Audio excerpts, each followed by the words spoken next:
من اگر غالب بیایم هر آینه اینها را همش گوش و بینیش میبرم.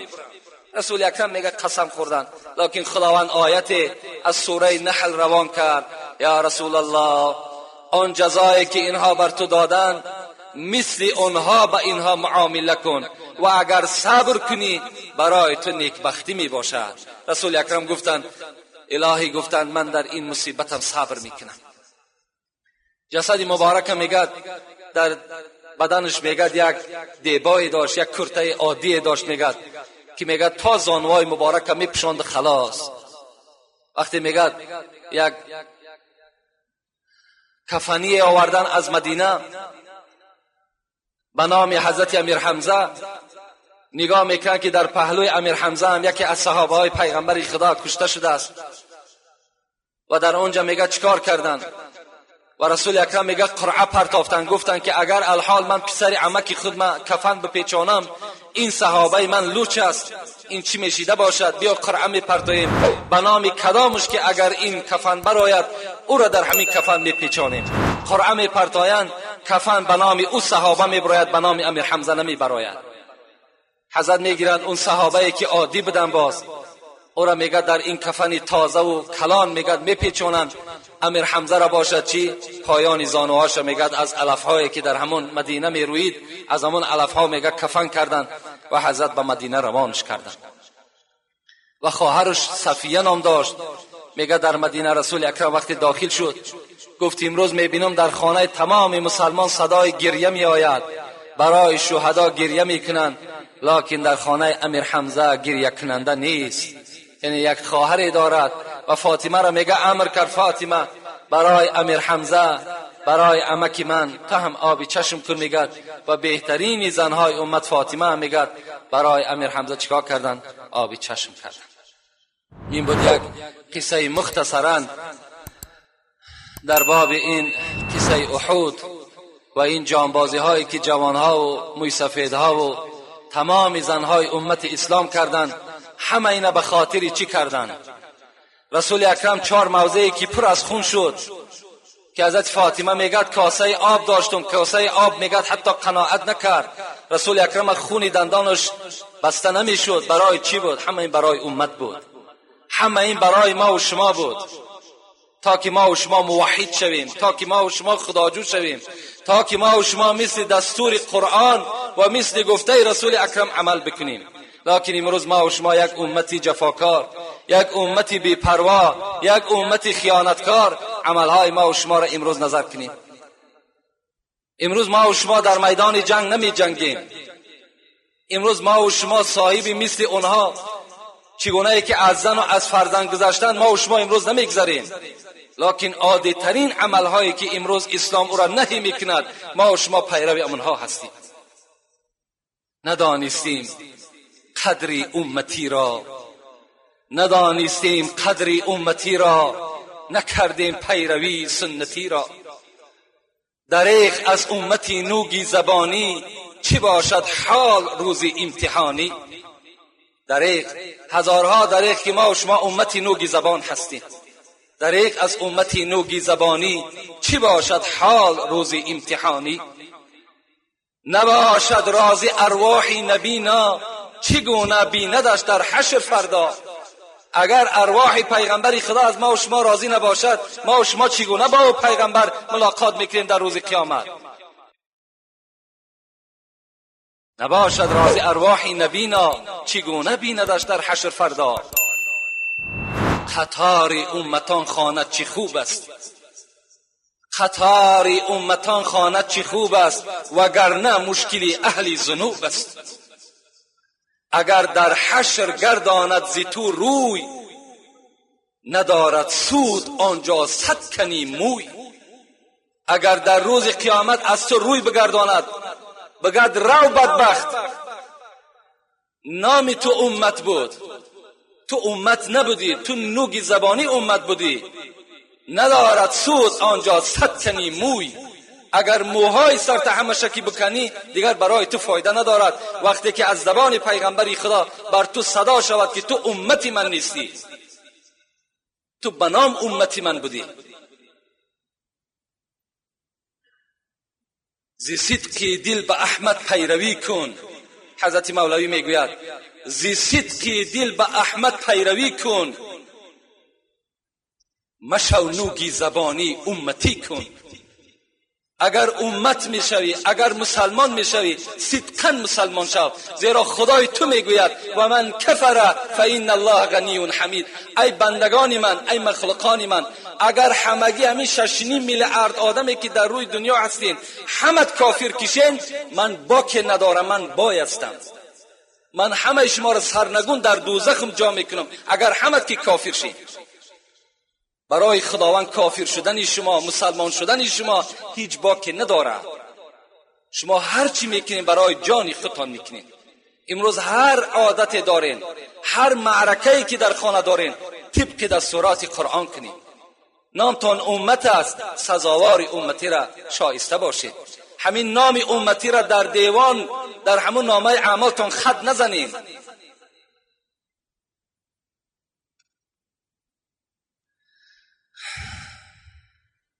میپردازیم به سوالهایی که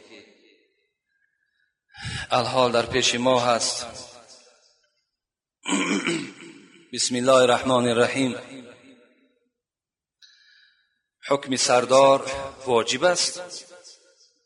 حکم سردار البته واجب است. خدا در قرآن میگوید اطیعوا الله و اطیعوا الرسول و اولو الامر منکم. شما خدای خودتان اطاعت کنین، شما پیغمبری خدا را اطاعت کنین و هر کسی که پیشوای شما هست، خواه داملای شماست، خواه وکیل شماست، خواه پادشاه شماست، خواه رئیس شماست، شما اطاعتی او را البته انجام بدین. اطاعت گفته چی را میگن؟ لا طاعت للمخلوق فی معصیت الخالق.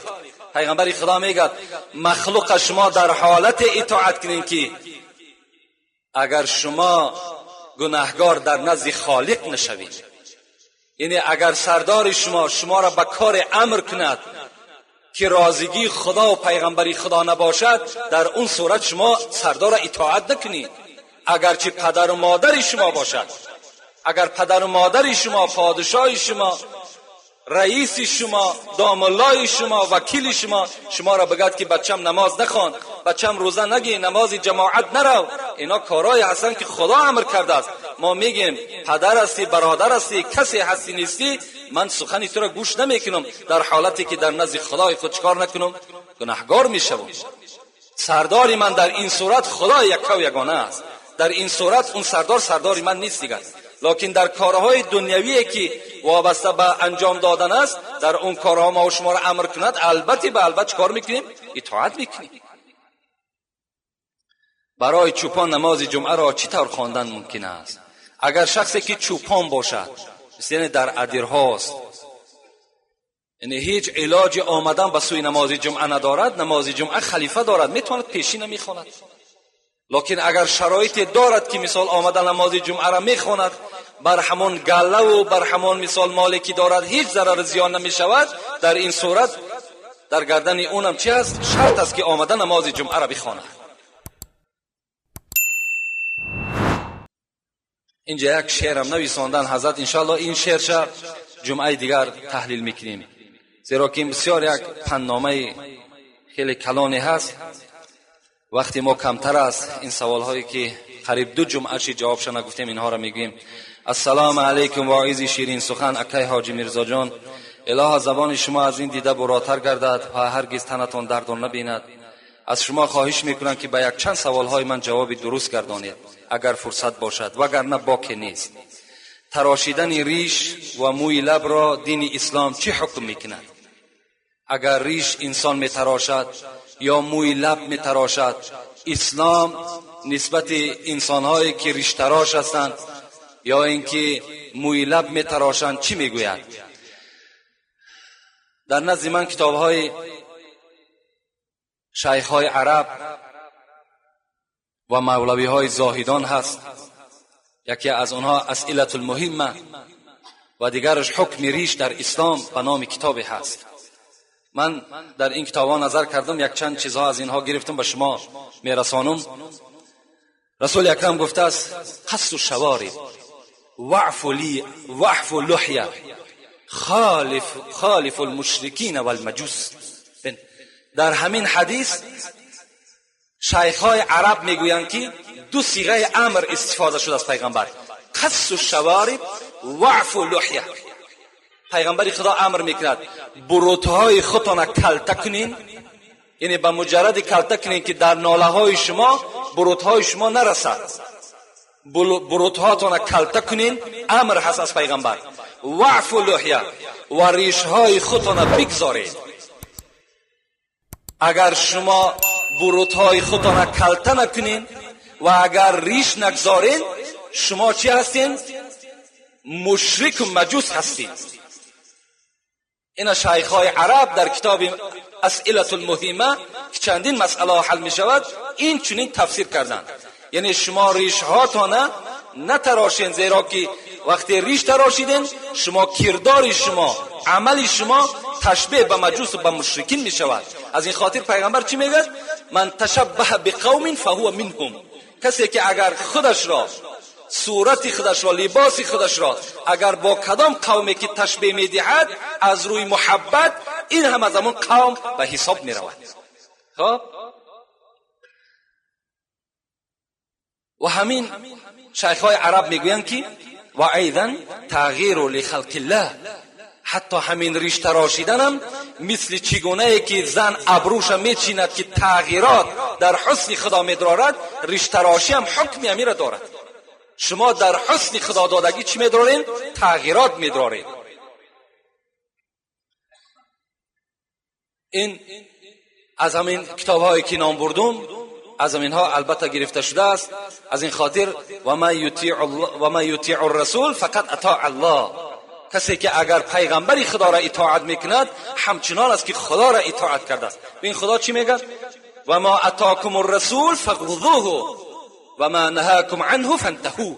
همین پیغمبر شما، یعنی همین محمد صلی الله علیه و سلم، چیزی که برای شما آورد شما او را بگیرید و از چیزی که همین محمد شما را منع کرد شما از او باز ایستید. امروز رسول اکرم امر میکند که ریش بگذارید، بروتها را کلته کنید. کسی میگذارد سنت پیغمبر خدا را به جا میارد، کسی نمیگذارد این وعید و این حدیثایی که خواندیم در اون چی است؟ مبتلا هست. و ریش، این ریش ما الحال ریش نیست، ریش از یک مشت کم نباشد، یعنی ریش سنتی به منزله یک مشت باشد، انا اون حکم ریش به جا می آید. این ریش هایی که مثال کلته ما و شما میمانیم از بیریش ده بهتر است، از بیریش ده بهتر است، لیکن حکم ریش ندارد. انشاءالله میمانیم. از بعضی همین امتهای پیغمبر خدا میترسیم. با بعضی ملاهای هستن که قصیده میخوایند، آیا این درست است از نگاه شما؟ البته قصیده خواندن هیچ باکی ندارد. دعا خواندن در اسلام هست، وجود دارد. این به حدیث های پیغمبر خدا هست. رسول الله آیت قل اعوذ برب الفلق، قل اعوذ برب الناس میخواندند و بالای مردم شوف میکردند. از این خاطر خواندن دعاها بالای کدام بیماری نباشد هیچ باکی ندارد، گناهگار نمیشد انسان. بیماری که اگر در تن خود کتاب قرآن یا اینکه تومار را درگذارد سود میبخشد یا نه. با احترام یک نفر مخلصی اشدی شما، اگر شخصی که در بدن خود تومار میگیرد، امروز عقیده اهل سنت همین است که توماری که اگر در او آیت قرآن باشد جایز است، لیکن اگر توماری باشد که در او مثال هست، نقشه هست، نقشه هست، عددا می نویسند، این قطعیاً جایز نیست، بلکه شرک است.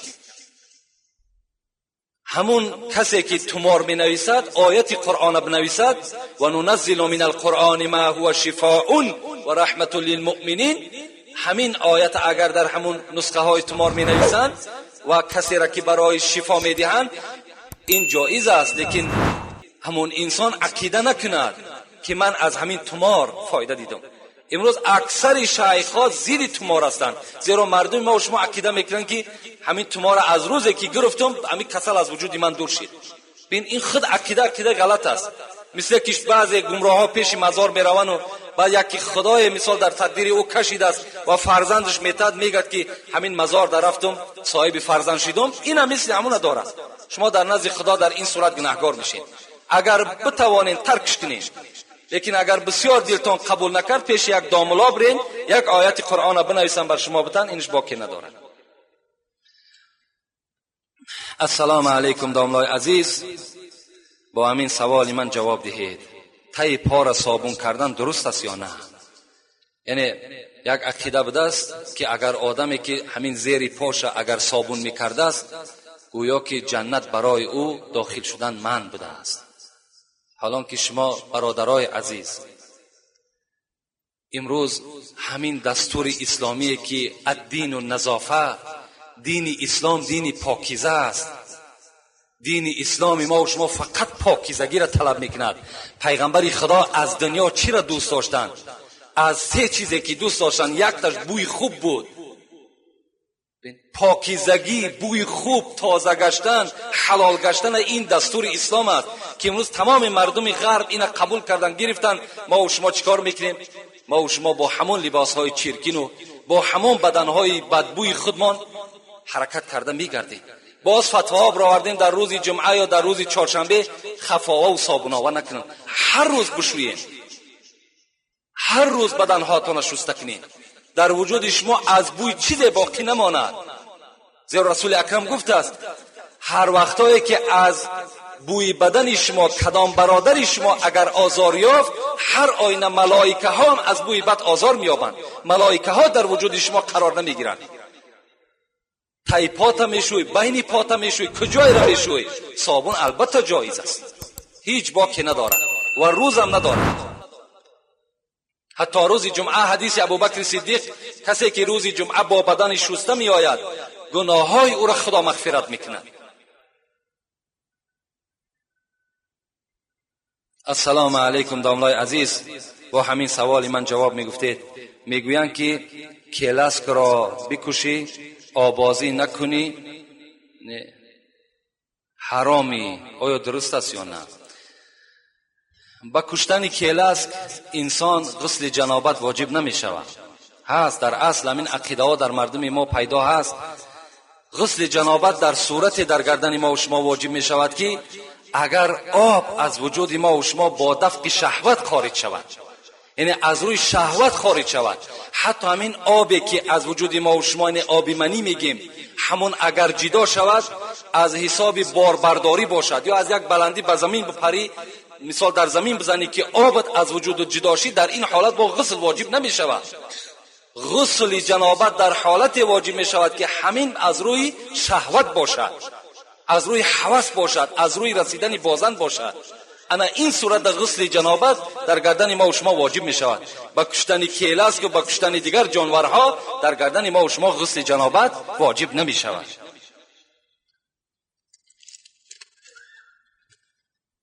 بسم الله الرحمن الرحیم. السلام علیکم داملای شیرین سخن، التماس با همین سوال من جواب میگردونید. یک برادر اهل اسلام که 5 وقت نماز را در مسجد میخواند، میگوید که با زن نکاحی خود همخوابه کردن از عقیب در جایی که فرزند تولد میشود ممکن است. بله جایز است. اگر برادرها یک مسئله هست، شما فراموش نکنین خدای شما در سوره نساء چی میگه؟ نساؤکم حرث لکم، زنهای شما کیشزار شما هستند. در دوام آیت خدا چی میگوید؟ بیایید بر همین کیشزاری خود از هر جانبی که میخواهید، جانبی که در او جانب چه باشد فایده باشد حاصل باشد. اگر در زن حلالی خودم از قفا هم که اگر هم خوابه کنی در جایی که فرزند تولد میشود جایز است. این صاحب تفسیر ابن کثیر هم میگه، این تمام فتواهای ما و شما میگه. لکن از قفا در جایی که فرزند نه، در جایی که مثال نجاست خارج می شود، اگر انسان اونجا اگر کاردار می شود، اینجا لعنت خدا بر او انسان است. این انسان لواطه است، این لواطه می شود، این بچه بازی می شود. در اینجا لعنت خدا در حقی است. حتی امام اعظم گفتن کسی که اگر در قفا می رسد حکمش در مذهب ما و شما چی است؟ از یک بلندی که دیگر پایان او را دیده نمی شود از همونجا حوالش کنید، یا این که او را زنده به زنده آتش بزنید. حتی صاحب مذهب ما و شما امام اعظم چی میگه؟ اگر شخصی که میبینیم به حیوان میرسد، همون انسان هم این جزا را بتیم. از این خاطر با زن حلالی خود در جایی که فرزند تولد میشود باکی ندارد. داملای عزیز درباره حضرت زکریا نقل میکردید، با احترام مخلصان شما. انشاءالله خیلی ساعتاش بیاید، خدا خواسته باشد اینا را به سمع شما میرسانیم. السلام علیکم داملای عزیز اکای حاجی میرزا مراد. من 2 دخترچه دارم، آرزوی پسر را دارم. میخواهم به من یک دعا در روز مبارک دهید که من صاحب پسر و مثل خودتان علمدان شود.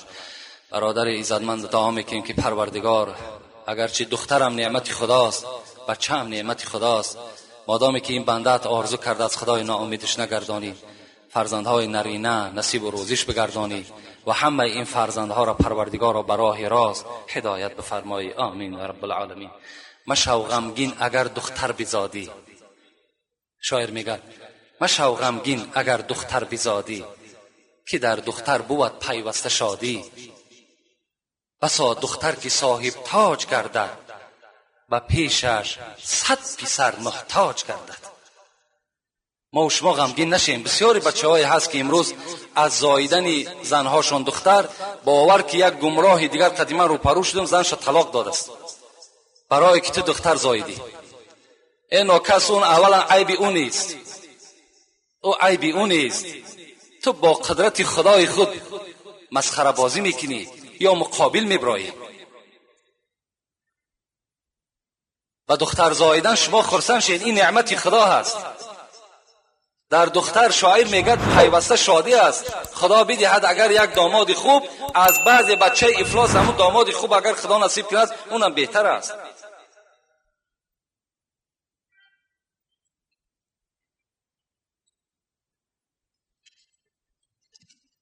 السلام علیکم داملای شیرین سخن. خواهش میکنم با همین سوال من جواب گردانید. اللهم صل علی محمد و انزل المنزل مقرب عند یوم القیامت. خواهش میکنم تحلیل همین رو میفهمونید.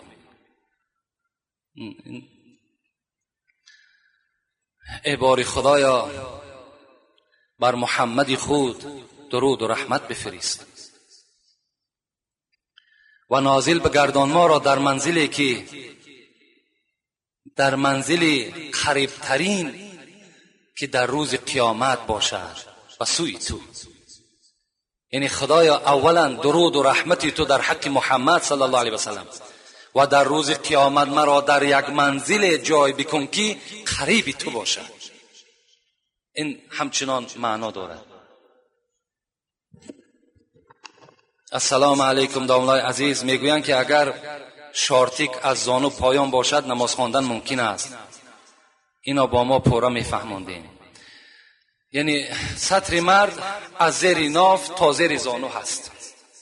اگر از همین موضع زیر ناف تا زیر زانوی مرد، خواه پدرش، خواه مادرش، خواه رفیقش، خواه همسایش، خواه همسینفش کسی نباشد، اگر بیند در این صورت همین انسان هر دو گناهکار می شود.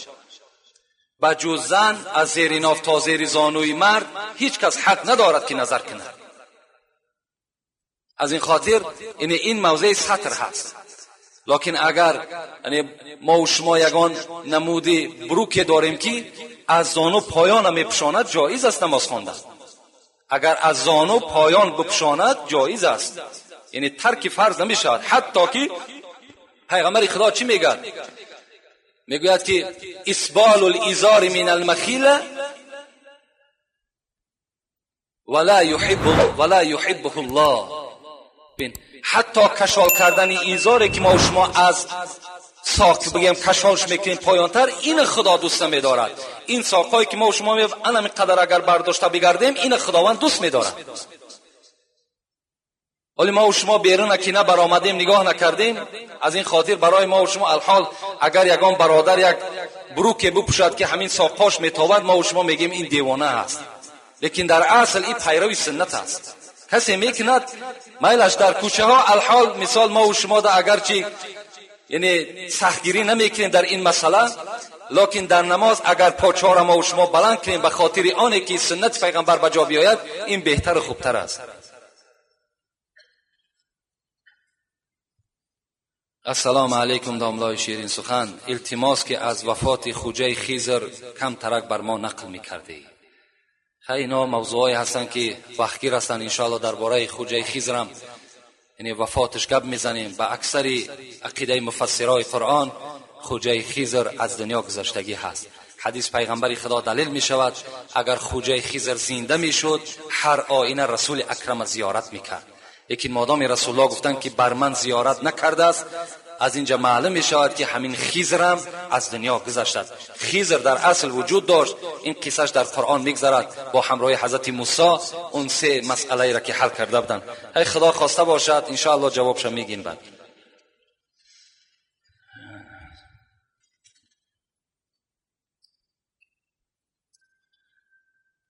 السلام علیکم داملای محترم. از شما خواهش میکنم که همین سوال را پورا بر ما فهمونید. شخصی که بنیه کند و آمده نمازش را خواند نمازش قبول است یا نه؟ یعنی یک آدم آبازی میکنه در حمام یا در خانه، ما و شما آبازی میکنیم و یعنی در دوامش طهارت نمیکنیم، همون خودش طهارت است. اما وقتی ما و شما آبازی که کردیم مقصد طهارت هم چیه؟ پاک کردن است. در حالت با غسل این با بهترین وجه طاهر می شود. از این خاطر میتونیم با یک آوازی ما و شما آمده چیکار کنیم؟ نمازمون هم خواندن بگیریم. و آخر دعوانا ان الحمد لله رب العالمین. پروردگارا ثواب و ثمره این موعظه های کرده شده را در نامه اعمال همه ما و شما خداوند کتابت بفرماید و خدای مهربان ما و شما را بنده اساسی بسازد و امت اساسی پیغمبر خدا بسازد. هر مراد و مطلوب و مقصودهای نیکی که در دل شماست خدایا با فضل کرم خودش برآورده خیر بسازد. برادرهای در اینجا مخلص از ما امید دعا کردن، از آن جمله برادر عمرم، مقصومی عمر علی، بچه رحمتی بابای ضیاءالدینم، خدا کشایش کارش نصیب کند. جمیع مشکلات هایی که دارد خدا مشکلات هاش از بالای سرش برداشته بگرداند و تمام برادرانی که خدمتگار این مسجد هستند و خدمتگار اسلام هستند خدای عمر دراز و تنی صحت همگیش نصیب و روزی بگردانی. و صلی الله تعالی علی خیر خلق محمد و علی آله و اصحاب اجمعین. خیر احسان هایی که شده است خدای دستگیر قیامت و یک فضل و شرف دنیوی این برادرها بگردانی.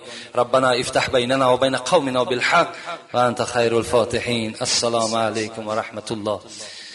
ان شاء الله جمعه دیگر در باب دنیا و مظلمت دنیا به شما حکایت میکنیم که آیا دنیا چی هست و آیا دنیا به انسان وفا میکند یا نمیکند. آیا کسانی که امروز پیرو دنیا شدند و دنباله دنیا را بسیار مستحکم قپیدند آیا این چی منفعت دارد، چی فایده دارد؟ انشاءالله با شما حکایت میکنیم. خدا همه شما را در پناه رحمتش نگه دارد. آمین و رب العالمین.